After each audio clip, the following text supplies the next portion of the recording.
కాచిన సైనికుడు కత్తి కణలలోన చిక్కిన పావురాయి కోసం ప్రాణ కవచమై రణముకు వచ్చిన రక్షకుడు గుండె లోతులో తెగిన గాయమై తగువు న్యాయమై వచ్చాడు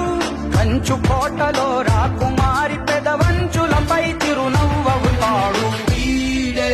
వీడే నీ తక్షణ రక్షణ లక్ష్యకుడే వీడే వీడే నీ లక్షల సైన్యం